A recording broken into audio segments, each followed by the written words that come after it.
விழிப்புணர்வுக்கு ஒரு வழி. நான் சாட்சி பயில்வது என்ற பாடத்தில் முதல் வகுப்பு மாணவன்.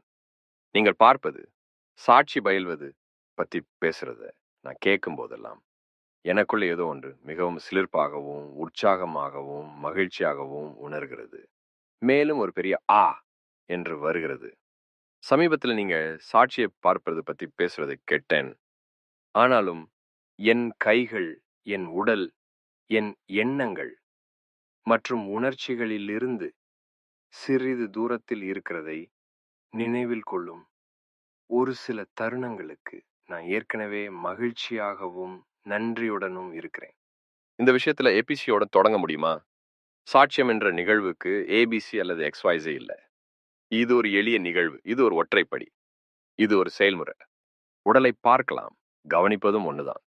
மனசை பார்க்கலாம், பொருள் மாறிவிட்டது, ஆனால் கவனிப்பதும் ஒண்ணுதான்.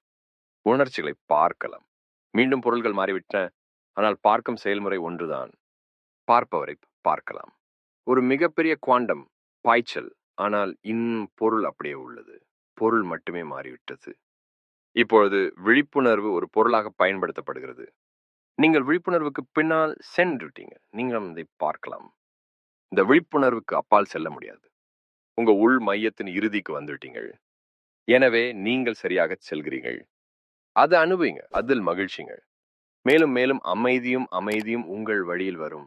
மேலும் மேலும் பேரின்பமும் ஆசீர்வாதமும். வெகுமதிகளை பொறுத்தவரை முடிவே இல்லை என்றால் அவை அனைத்தின் வழியில் உள்ளன. ஆரம்பம் முதல் இறுதி வரை ஒவ்வொரு அடியும் ஒரு புதிய இடத்தை கொண்டு வருகிறது. ஆனால் அது அதேபடிதான். 1000 மைல்கள் பயணம் என்பது ஒரு எளிய அடியால் ஒரு அடி எடுத்து வைப்பதன் மூலம் முடியும். ஒரே நேரத்துல 2 அடிகள் எடுத்து வைக்க முடியாது. ஒவ்வொரு அடியாக ஒரு அடியை மட்டும் 10,000 மைல்கள் அல்லது முடிவிலி வரை நீட்டிக்க முடியும். விழிப்புணர்வு என்பது ஒரு எளிய படி. அதுல எந்த எழுத்துக்களும் இல்லை.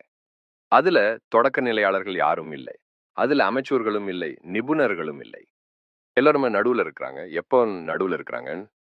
நீங்க சரியாகத்தான் நடக்கிறீங்க. தொடர்ந்து போங்க.